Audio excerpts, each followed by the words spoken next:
Hey guys, so after I posted the DIY scrunchie video, I got a lot of requests for my hair care routine. So today I'm finally filming one for you. And as luck would have it, when I went to go film this video, I had run out of literally almost all of my usual products. So with that said, the first thing that I do is detangle my hair dry. And yes, I know having pruny fingers is like one of my ultimate pet peeves, which means I have to detangle my hair first before I wash it, because if you think about it, like massaging your scalp and like, you know, getting all into your hair actually tangles it more. So if it's already tangled, then yeah, it's just gonna be a nightmare afterwards. So I just like to drench my hair in some type of really slippery oil. Usually that's squalene oil, which I really love for my skin during the summer, but again, I was out of it. So I used coconut oil, which is what I used to use. And my hair is always tangled at the root because shed hair that's trying to, you know, come out of my head, it just gets trapped because of my almost non-existent curls, which I don't understand, but okay. So what I do is I divide my hair in half and then separate it into about 3 sections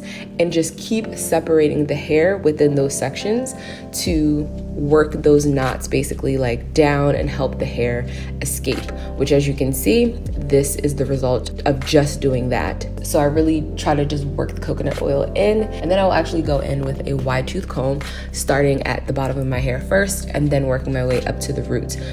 And this comb that has 2 rows of teeth is what I used to use on a regular basis, but I'm finding that this is actually not as sufficient as I thought it was, and it used to be like my holy grail. So I'm experimenting with trying different detangling brushes, and this one is one that I recently found, and I thought it would be promising because as you can see, it bends in literally every which direction, so it takes a lot of the like tension off of your hair and prevent it from breaking, which I can say like works. I'm just not too sure how I feel about it right now, but I actually do prefer this to my original comb. So that's what I've been using for the past like 2 to 3 weeks. And once I'm done with a section, I just put in a 2-strand twist. So when I'm done, I'll have a total of 6 twists, 3 on each side, which is important for the way that I wash my hair as well, which we'll get into now.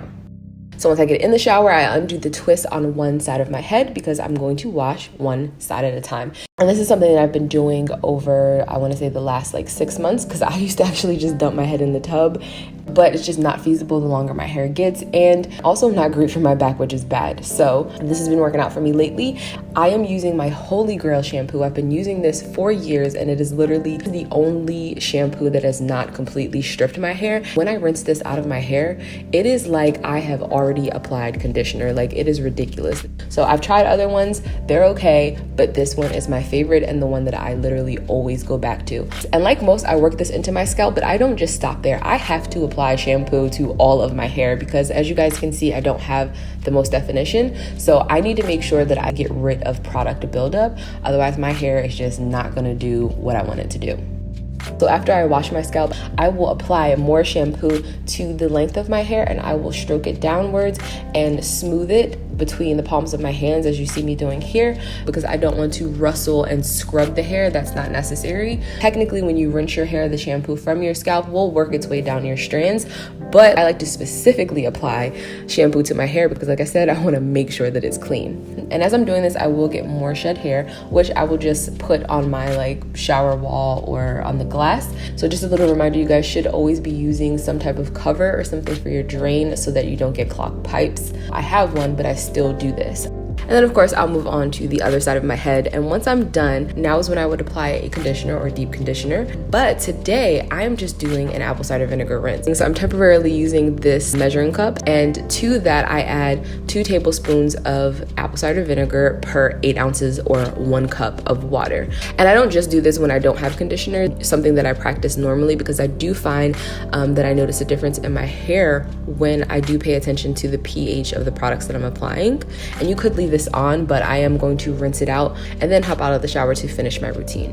And of course, Teddy was close by because you know how dogs are. They have to be attached at the hip. So the first thing I'm going to do is take a continuous sprayer and I'm going to wet my hair because it's already wet, but I want it to be dripping wet because that's when you notice the most definition in your hair. Therefore, that is when you want to apply your product so that you can lock in all of that moisture and keep as much as that definition as possible. And then I apply my product, which of course I had just run out of, but I intentionally didn't repurchase it because I just noticed that it wasn't working as great for me as it used to, which was the Kinky Curly Not Today. So today I'm using this Camille Rose product, which I figured I should just finish up. And this is the only thing that I applied to my hair. Technically, I would use a gel on top of my moisturizer as a styler, but unfortunately the Kinky Curly Curling Custard, which is what I would normally put on top for more definition, does not go well with this product. So just to reiterate, I moisten the hair, apply my product, I detangle again to rake it through, and then I just smooth through it with my hands so that my curls clump together the way they want to. And then I will scrunch my hair at the ends to encourage it to curl as much as humanly possible, because as you can see, it's a struggle. In fact, I feel like calling my hair curly is almost a disservice to curls. My hair is really just kind of wavy. That's all I do to my hair, and to be honest, the way my hair looks right now is pretty much exactly the way it's gonna look when it's dry, only like a little bit bigger. If you guys follow me on Instagram, then you know that I just had like a nice healthy trim. I go to Studio V Renee in Philly, and we decided to keep my already grown out layers pretty much exactly where they were, because I just don't do much with it. In fact, it actually stays in a bun like 98% of the time. I'll just let my hair air dry for the next couple of hours, or who am I kidding, the next couple of days. And that's it, guys. That is my hair care routine, at least for the last 2 weeks. But if you guys do want me to update you on what new products I do decide to pick up and how they're working for me, then just put like a hair flip emoji in the comment section, and I will see you in the next video.